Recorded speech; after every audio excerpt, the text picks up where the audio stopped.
እኔ ከማውቀው ስንጥቃቴ እግዚአብሔር የሚያውቀው ገደል ይበዛል። እና እጠብቅሃለሁ በለው። ጠብቁት፣ አትፍጠኑ። እግዚአብሔርን በማናቸውም ነገር አትቅደሙት። ለማን ልጠብቅህ? እንደ ዮሴፍ ልጠብቅህ ወይስ እንደ ዴማስ ልተው? ጌታ ሆይ ወንድሞቼ ይገዙልሃል አልከኝ እንጂ ይሸጡሃል አላልከኝም። እና ልጠብቅህ? አዎ ጠብቀኝ። በወርቅ እንደምታንቆጣቁጠኝ ስጠብቅ በወህኒ ሰንሰለት ያሸበረከኝ ምን ሆነ ነው? አይደለም። እጠብቅሃለሁ፣ እጠብቅሃለሁ። አውቃለሁ አምላኬ ሆይ አንተ እኮ በወህኒ ቤት በኩል የቤተ መንግስት በር አለ። ከወህኒ ቤት በቀጥታ ወደ ቤተ መንግስት ታስገባለህ። በስመ አብ ወወልድ ወመንፈስ ቅዱስ አሃዱ አምላክ አሜን። የተወደዳችሁ አገልጋዮች፣ የቤተ ክርስቲያን ልጆች፣ ምእመናንና ምእመናት እንደምን አረፈዳችሁ? እንደምን ዋላችሁ? አሜን። በቸርነቱ የጠበቀን ስሙን እንድንጠራ ቃሉን እንድንሰማ በአጸደ ቤተ ክርስቲያን እንድንሰበሰብ ይህን ጊዜ ስለፈቀደልን ክብርና ምስጋና ለእርሱ ይሁን።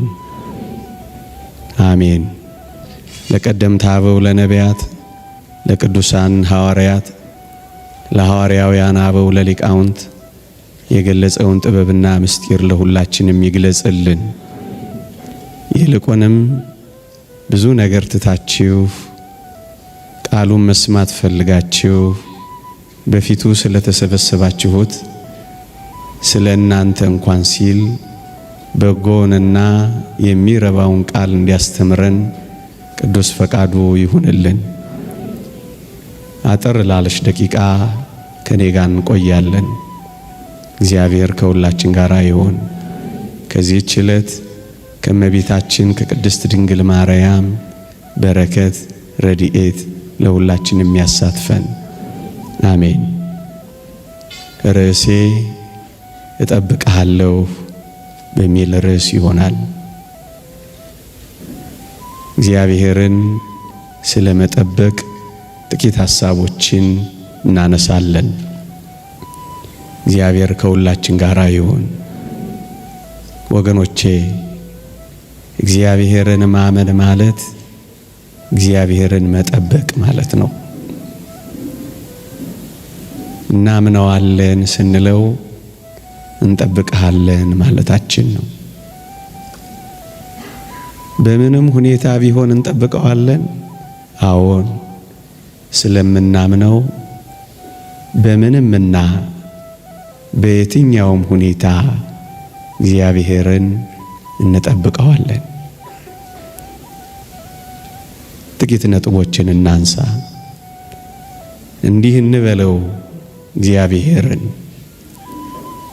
አንተን የምጠብቀው አሁን የምፈልገውን ነገር ያልሰጠኸኝ ለኔው ጥቅም እንደሆነ ስለምረዳ ነው የምጠብቅህ እንበለው። ያልሰጠኸኝ ምናልባትም የከለከልከኝ ነገር ካለ መከልከልህ ራሱ ለኔ ጥቅም ስለሆነ ነው አንተን አምኜ የምጠብቀው እንበለው። ወገኖቼ ሁለት ወጣቶች እግዚአብሔርን ለመኑት ይባላል። ጓደኛ ማቾች ናቸው። ሁለቱም ተመሳሳይ ጥያቄ አምላካቸውን ጠይቀውታል። እግዚአብሔር ግን እንዲህ አደረገ። ለአንደኛው የጠየቀውን ሰጠው፣ ለአንደኛው ደግሞ የጠየቀውን ከለከለው። እና የተከለከለው ክርስቲያናዊ ሰው እግዚአብሔርን ጠየቀው። ጌታ ሆይ የጠየቅን ተመሳሳይ ጥያቄ ነው፣ አቋማችንም አንድ ነው።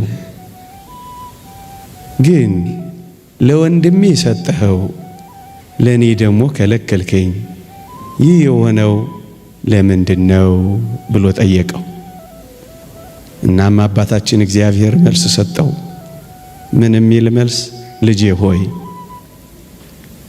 ለሱ በከለክለው ይጠፋብኛል፣ አንተን ደግሞ ብሰጥህ ምን ትሆንብኛለህ?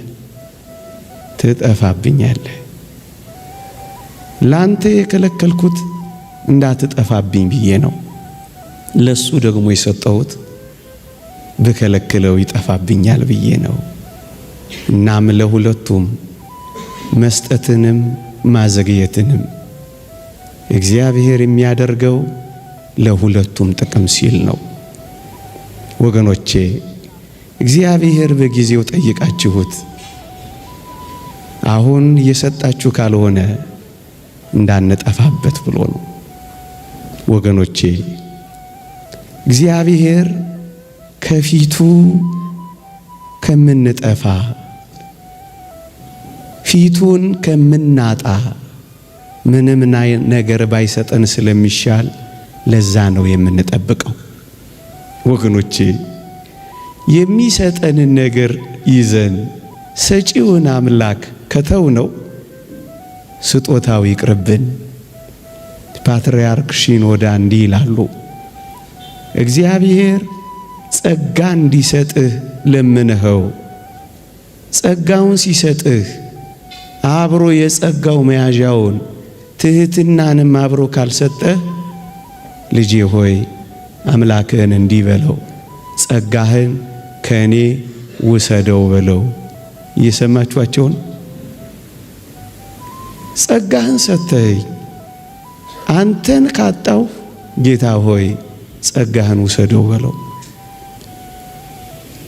የጸጋው ምንጭ የስጦታዎች ሁሉ ምንጭ እሱን አተን ጸጋው ቢበዛብን ምን ያደርግልናል? ጌታ ሆይ ጸጋህን ውሰደው። ጌታ ሆይ የጠየቅኩህን አዘግየው። ወገኖቼ የጠየቅኩህ ነገር ወደ እኔ ሲመጣ እኔ ከፊትህ የምወጣ ከሆነ ጌታ ሆይ አንተናና ነገሩ ይቅርብኝ በለው። ለዚህ ነው የምንጠብቀው ወገኖቼ። ምእመናን ጠንቋይ ከሚሰጠን እግዚአብሔር ሺህ ጊዜ ቢከለክለን፣ ወገኖቼ እግዚአብሔር ከሌለበት የሰባ ፍሪዳ ውስጥ ከምንኖር እግዚአብሔር ያለበት ጎመን ብንበላ አይሻልምን? ግድ የለም አንተ የሌለህበትን ፍሪዳህን ውሰደው።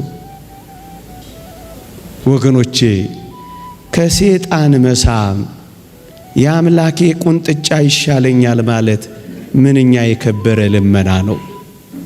ወገኖቼ ይህች ዓለም ማር ከምታቀርብልን ይልቅ እግዚአብሔር መራራ የለውም እንጂ መራራው እንዴት ይጣፍጣል። ለዚህ ነው እኛ እግዚአብሔርን የምንጠብቀው። የሚሰጠን ነገር አሁን ያልሰጠን እግዚአብሔር ለኛ ጥቅም ስለሚያደርገው ብቻ ነው። ወገኖቼ አንድ ሕፃን ልጅ ቢላ ይዞ ሲጫወት ብናየው በእርግጠኝነት ቢላውን መንጠቃችን አይቀሬ ነው። ወገኖቼ ምናልባት የምንጠይቀው ስለት ምናልባት የያዝነው ቢላ ቢሆንስ? በቢላ ልጅ ሲጫወት ዝም ትሉታላችሁ? የኔ ሕፃኗ ልጅ በቢላ ስትጫወት ባያት እነጥቃት የለ? ብትነፈርቅስ ትነፍርቃ፣ ብታለቅስስ ታልቅሳ፣ ብትንደባለልስ ትንደባለላ። እናስ ራሷን ከሚጎዳት እኔ ብነጥቃት አይሻልም? እኛ ከአምላካችን በላይ ያውቀን ነው ወገኖቼ። ቢላ ይሁን አበባ ይሁን ለማወቅ የቸገረን ምስኪኖች እኮ ነን ወገኖቼ። ይጥቀመን ይጉዳን የማናውቅ ደካሞች እኮ ነን። እኛ ከአባታችን በላይ ለምን ቢላ ሊያስኩም ብለን መጫወት ከፈለግን እንዴት ከባድ ነው ወገኖቼ። እግዚአብሔር አሁን ከእጃችን ላይ ምናልባት ቢላ ሆኖስ እንደሆነ እግዚአብሔርን በትዕግስት የምንጠብቀው ወገኖቼ አሁን የማይሰጠን ለኛው ጥቅም እንደሆነ ስለምናውቅ ነው። መጠበቅ ማለት ሲሰጠን ብቻ አይደለም፣ ሲከለክለንም ጭምር መጠበቅ ነው። እናስ እንደ ዕንባቆም ድምፃችንን ከፍ አድርገን እግዚአብሔር ሆይ ስትሰጠኝ ብቻ አይደለም ስትከለክለኝም ልጠብቅህን? ወገኖቼ መጠበቅ ማለት እኮ እንደዚህ ነው። ይውላችሁ የተከልነው በለስ ባያፈራም እንጠብቀውን? አዎ። የዘራነው የወይን ሐረግ ፍሬ ቢጎለውም እንጠብቀውን? አዎ እንጠብቀዋለን። ወገኖቼ ከብቶች ከጋጥ ውስጥ ቢጠፉ፣ በጎች ከበረት ቢታጡም፣ ምንም ነገር ባይኖረንም እንጠብቀውን? አዎ መጠበቅ ማለት እሱ ነው። እንደ ዕንባቆም በመጠበቂያዬ ላይ እጠብቅሃለሁ ማለት እኮ ይሄ ነው ወገኖቼ። ምንም ነገር ባይሆን እንኳን እግዚአብሔር ሆይ አንተን እጠብቅሃለሁ።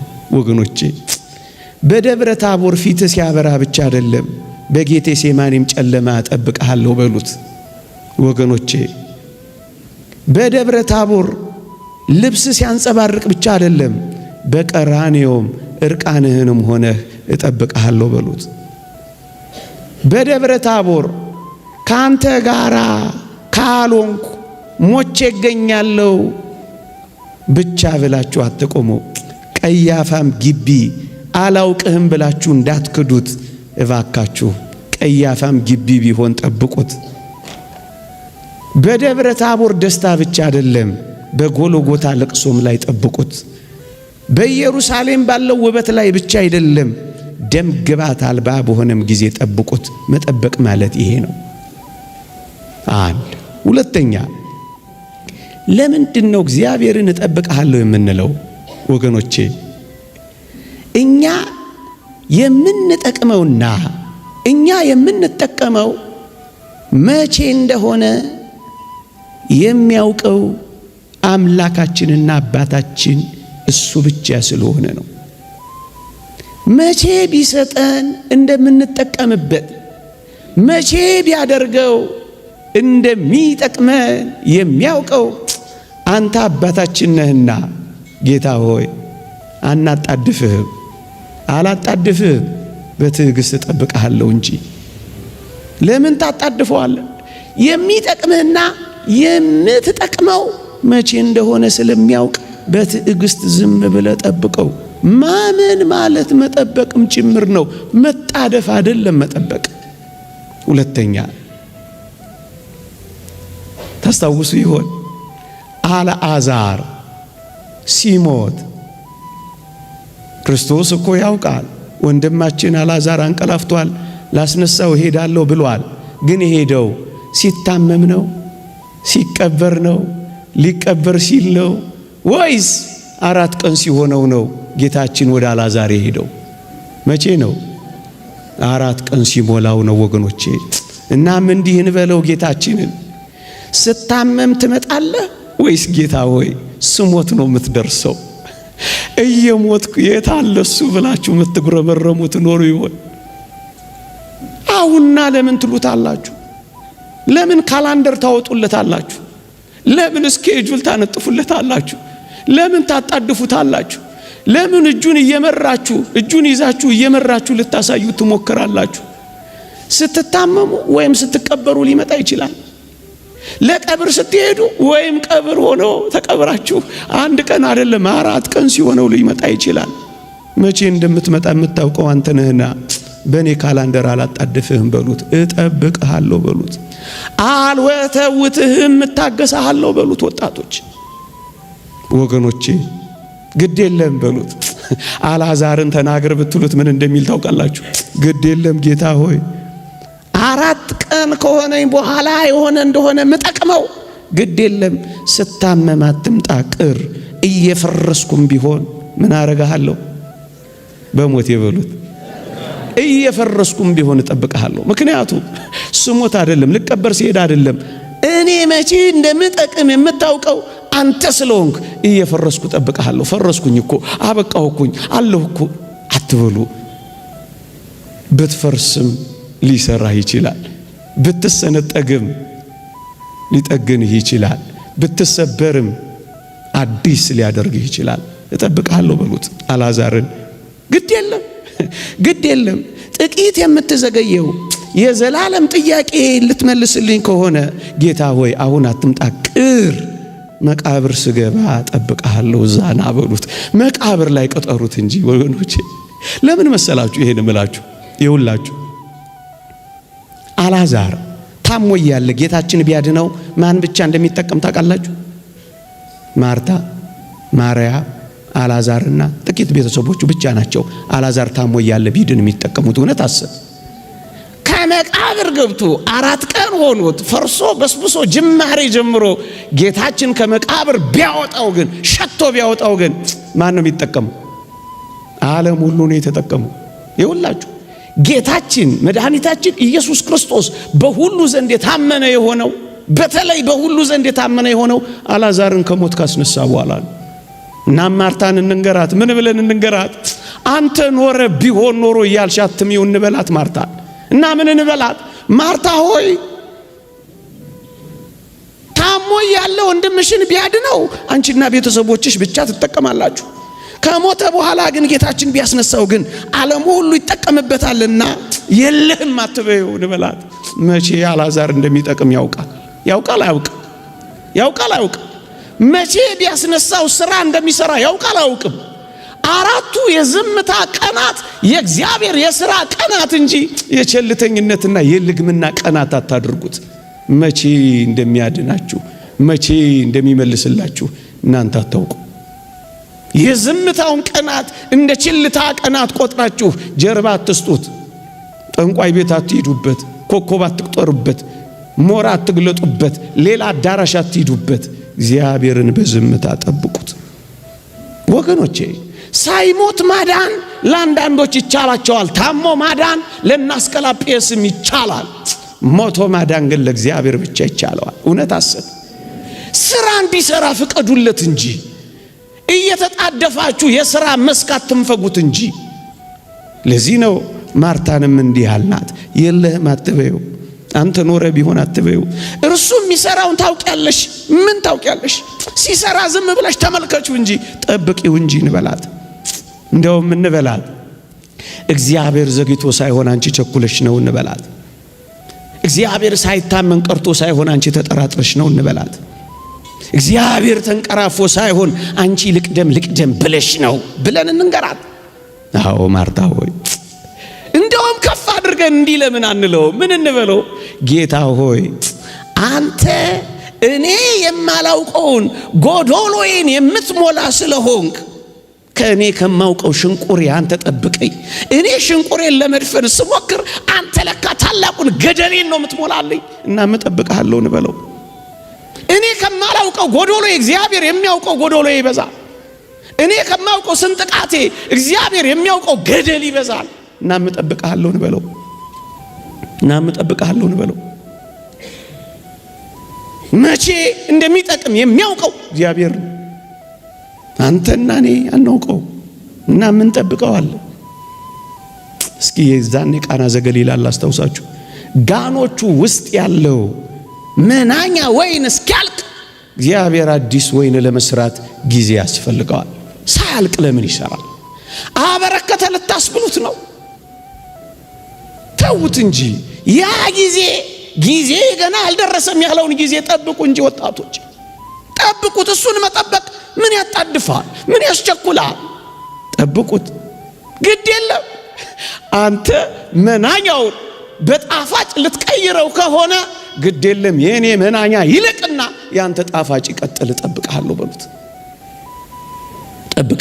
ግድ የለም የኔ ያልኩት ይለቅ፣ ያንተ ያልከው ይለቅ፣ ያንተን ጥፍጣፊ ይለቅ፣ ያንተ ጋን ይታጠብ፣ ምንም ነገር እንደሌለበት ይረጋገጥና እግዚአብሔር ሥራ ሳይጀምር እንደሆነ ታወዋለህ። ጠብቀው። ዓለም እንደሆነ ታውቃታላችሁ። መጀመሪያ መናኛውን ታመጣለች። ይታወቅ ጌታ እግዚአብሔር ምስጢሩን ሁሉ ተመልከቱት። ጨለማን ፈጠረ፣ ከዛ ብርሃን አደረገ። እውነት አሰብ ከብርሃኑ በፊት ጨለማ መኖሩ የዘፍጥረትን መጽሐፍ ጥቂት ገጾች ገና እንዳነበባችሁ ቀንና ሌሊት፣ ጨለማና ብርሃን፣ ክረምትና በጋ፣ መዝራትና ማጨድ በምድር ላይ ይፈራረቃሉ ነው የሚለው። ይሄማ አለ ወጣቶች፣ አትደንግጡ፣ አትሸበሩ። አንዳች ነገር እንደመጣባችሁ አትታወቁ። ጥቂት የጨለማ ጊዜ ይኖራል፣ ደግሞ ከዛ ብርሃኑ ይቀጥላል። ለዚህ ነው ቃና ዘገሊላ መጀመሪያ መናኛውን ከዛ ጣፋጩን ያመጣው። እግዚአብሔር ሁሌ እጠብቅሃለሁ፣ ጣፋጩ እስኪመጣ እጠብቅሃለሁ። መጠበቅ ማለት እኮ ነው። ጠብቁት፣ አትጣደፉ። ጠብቁት፣ አትፍጠኑ። እግዚአብሔርን በማናቸውም ነገር አትቅደሙት። ጌታችንን ሳትመለከቱት መጀመሪያ እኮ ያመጣው ሕማሙን ነው። ከዛ በኋላ እኮ ነው ትንሣኤውን የገለጠው። እውነት አሰብ እውነት የሚቀድመው ሕማም ነው፣ የሚቀድመው ፈተና ነው፣ የሚቀድመው መከራ ነው። እስራኤል እንኳን ከግብፅ ሲወጡ አታስታውሱ? መጀመሪያ የገጠማቸው የማራ ውሃ ነው። ኦሪት ዘኍልቍን አንብቡ። የማራ ውሃ ላይ መራራ ከጠጡ በኋላስ ጥቂት ፈቀቅ እንዳሉ 12 የዘንባባ ዛፎች ያሉባት ጣፋጭ የኤሊም ውሃ ነው የተከተለችው። ጥቂት ነው የሚያስጠብቀን።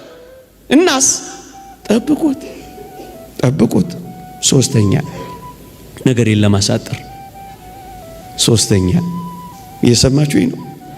ሶስተኛ ከሶስተኛው በፊት ያለ ጊዜዋ አንዲትን ጫጩት እንቁላሏን ያለ ጊዜዋ ብትሰብሩት ጊዜ ወፏ ትበራለች። ጫጩት መትሆን ትመስላችኋለች? ምንድነው የምትሆን? ታቆማለች። ያለ ጊዜዋ አትስበሩት እንጂ እግዚአብሔር ሁሉን ነገር በጊዜው ጊዜ ነው የሚያደርገው ወገኖች። እግዚአብሔር እንደ ዓለም አይደለም። ዓለም መጀመሪያ ደስታዋን ትሰጣችኋለች። ቅድም ካልኩት በተቃራኒ ነው። ከዛ በኋላ ነው ሐዘኗን የምታመጣው። መጀመሪያ ሳቋን ከዚያ ለቅሷን ነው የምታመጣው። መጀመሪያ ሱሷን ከዛ በሽታዋን ነው የምታመጣው። መጀመሪያ ጌጧን ከዛ መማቋን ነው የምታመጣው። መጀመሪያ ሜካፖን ከዛስ ማዲያቷን ነው የምታመጣው። እያየናት አይደል? ዓለም እንደዚህ ናት። እግዚአብሔር ግን እንደዚህ አይደለም። እናስ እንጠብቅሃለን፣ ጠብቅሃለሁ። ሶስተኛው ነገሬ ሁሉም ነገሬ ተቃራኒ እንኳን ቢሆን ልጠብቅህን በሉት እስኪ። ተቃራኒስ ቢሆን ልጠብቅህ? አዎ የእግዚአብሔር ልጆች ተቃራኒ ቢሆን እንኳን እንጠብቀዋለን። እየሰማችሁኝ ነው? እየሆነብኝ ያለው ነገር እኮ እንደነገርከኝ አይደለም። ልጠብቅህን? አዎ ጠብቀው። እያሳለፍኩት ያለሁት ህይወት እኮ የሚገባኝን ህይወት እኮ አይደለም። ልጠብቅህን? አዎ ጠብቀው። ያ ቃል ኪዳን ከወዴት ነው ያለው ብለህ አትነዝንዘው፣ ጠብቀው። መጠበቅ ማለት እኮ ነው። ተቃራኒም ቢሆን ጠብቀውታል እኮ። እንደማን ልጠብቅህ? እንደ ዮሴፍ ልጠብቅህ ወይስ እንደ ዴማስ ልተው? ጌታ ሆይ እንደማን ይሁን? እንደ ዮሴፍን ታስታውሳላችሁ? ወንድሞችህ ዮሴፍን አሁን ብናናገረው ምን እንደሚል ታውቃላችሁ? ጌታ ሆይ ወንድሞችህ ይሰግዱልሃል አልከኝ እንጂ ጉድጓድ ይጥሉሃል አላልከኝም። ግን ልጠብቅህ የሚል አይመስላችሁም? ይሰግዱልሃል ያለው ግን ያረገውታል። ጉድጓድ ውስጥ እኮ ነው የጣሉት። ግንስ ልጠብቅህን ቢለው ይጠብቀዋል አይጠብቀው? ተቃራኒ ነው፣ ግን ይጠብቀዋል። ይገዙልህ ወንድሞችህ ይገዙልሃል አልከኝ እንጂ ይሸጡሃል አላልከኝም። እና ልጠብቅህ? አዎ ጠብቀኝ፣ ጠብቅሃለሁ። ተቃራኒ ቢሆን ቢገላበጥም እጠብቅሃለሁ። ከዋክብት ሳይቀሩ ፀሐይና ጨረቃ ሳይቀሩ ሲሰግዱልኝ አሳየኝ እንጂ መቼ እንዲጨልምብኝ አሳየኝ። ግን ልጠብቅህ? አዎ ጠብቅሃለሁ። ተቃራኒ ቢሆንም ጌታ እንደምሆን ነገርከኝ እንጂ ባሪያ እንደሚሆን አልነገርከኝም። ግን ልጠብቅህ? አዎ ጠብቀኝ፣ እጠብቅሃለሁ። በወርቅ እንደምታንቆጣቁጠኝ ስጠብቅ በወህኒ ሰንሰለት ያሸበረከኝ ምን ሆነ ነው? አይደለም፣ እጠብቅሃለሁ። ባህር እንደምታጎናጽፈኝ እየጠበቁ የምወደውን የአባቴን ልብስና ስጦታ እርቃኔን አድርገው ሲያስቀሩኝና ደም ነክረው ለአባቴ ሲወስዱለት ለትዝታ እንኳን ልብሴን ይዤ እንዳልሄድ እርቃኔን ሲያረጉኝ ልጠብቅህ? አዎ ጠብቀው። እኔ ልበቀል ወይስ አንተን ልጠብቅህ? አንተን እጠብቅሃለሁ። ለምንድን ነው የምጠብቅህ? በጣም አስደናቂ አምላክ ነህ። አውቃለሁ እግዚአብሔር ሆይ፣ አውቃለሁ አምላኬ ሆይ፣ አንተ እኮ በወህኒ ቤት በኩል የቤተ መንግስት በር አለ። ከወህኒ ቤት በቀጥታ ወደ ቤተ መንግስት ታስገባለህ። እባክህ እንደ ዮሴፍ ልጠብቅህ በሉት። ወህኒ ቤትም ሆኜ ልጠብቅህ። ማስገቢያ በር አለህ አንተ።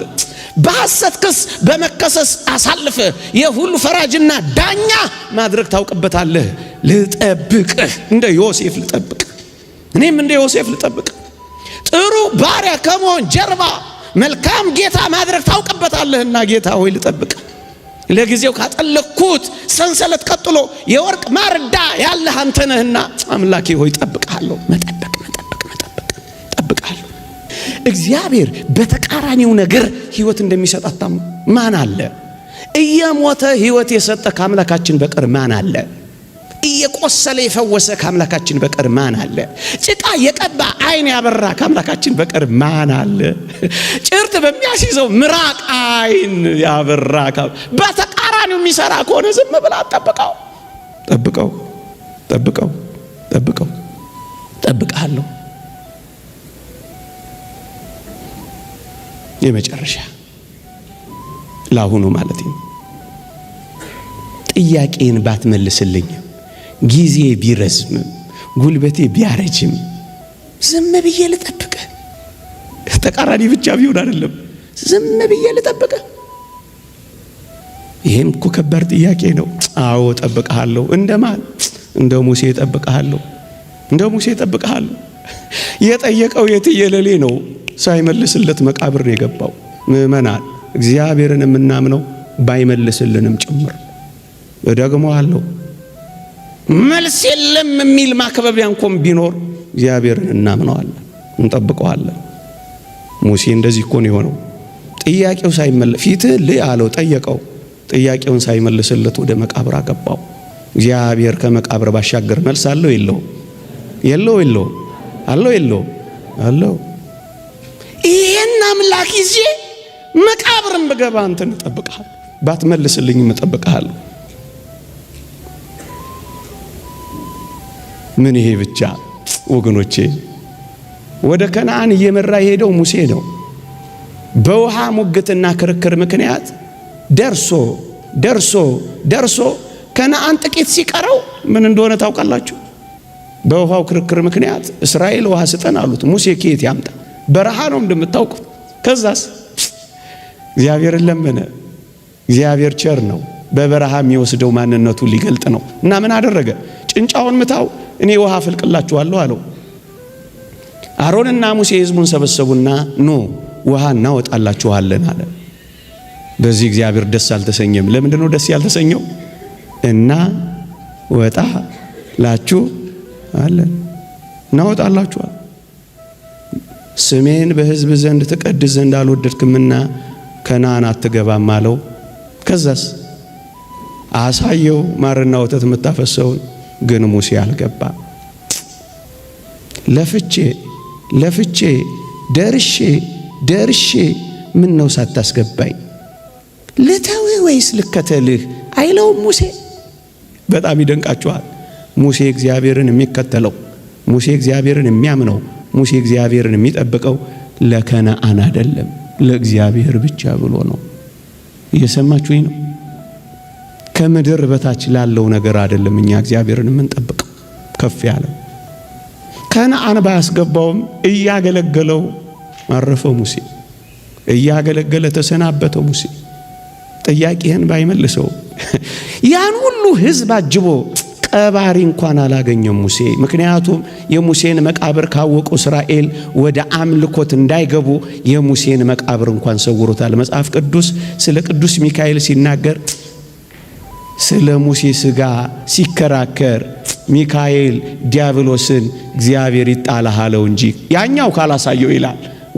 ይላል ቅዱስ ሚካኤል። ያኛው ሕዝቡን ሊያስት ነው፣ ቅዱስ ሚካኤል ሊጠብቅ ነው።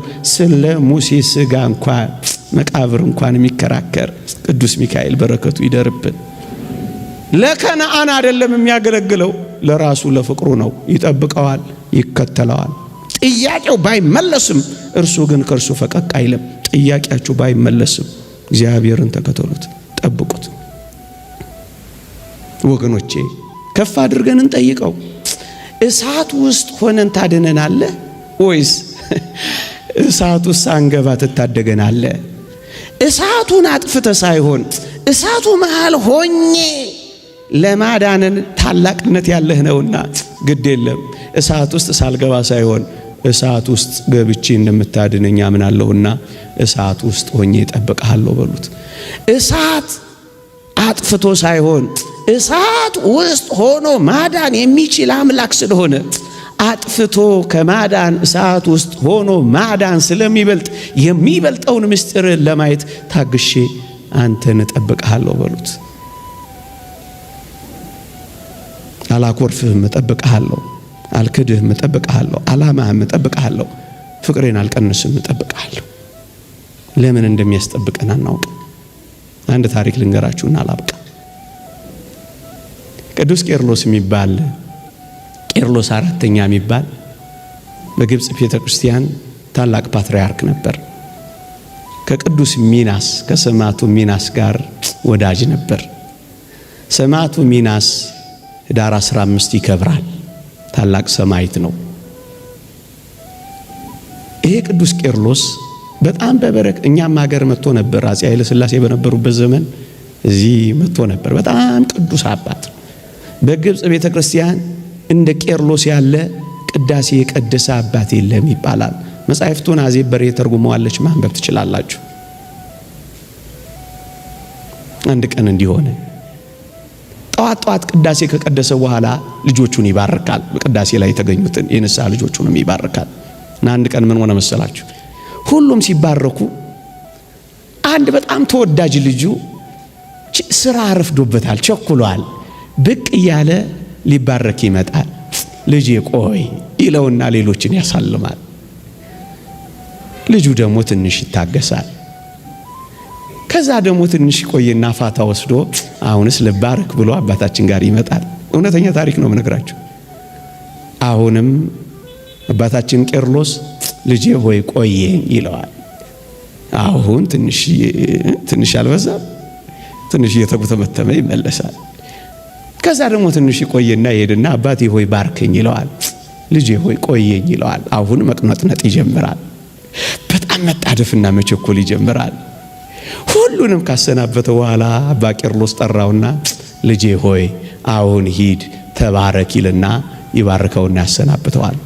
አጅሬ ስለረፈደበት በጣም ስለቸኮለ እየተጣደፈና እየተከነከነ ልክ ቢሮ ሲሄድ ከቢሮ ትይዩ ትልቅ ዛፍ ነበር። እሱ ከሚቀመጥበት ወንበር ትይዩ አንድ ትልቅ ዛፍ ነበር። ለካ በዛሽ ቅጽበት አባ ቄርሎስ ቆየኝ ልጄ በሚልበት ቅጽበት ያ ትልቅ ዛፍ ወድቆ ልጁ የሚቀበጥበትን ወንበርና ቴብል እንክት አድርጎ ሰብሮት ነበር። እንደ ተቀዠቀዠ ቢሄድ ምን ይሆን ነበር? እንደዚህ ያለኝ አንድ ልጅ ደስ ሲል በደንብ ነው የገለጸልኝ። ይሞት ነበር። አትጣደፉ፣ ጠብቁት። እየሰማችሁ ነው። ደስታም ብታገኙ ደግሞ እጅግም አትቦርቁ። ስለ ፈተና አብዝቼ ደስታ ደግሞ አንዳንዶች እግዚአብሔርን እንዳይጠብቁት እንዳይታገሱት ያረጋቸዋል። ይቆየኝ።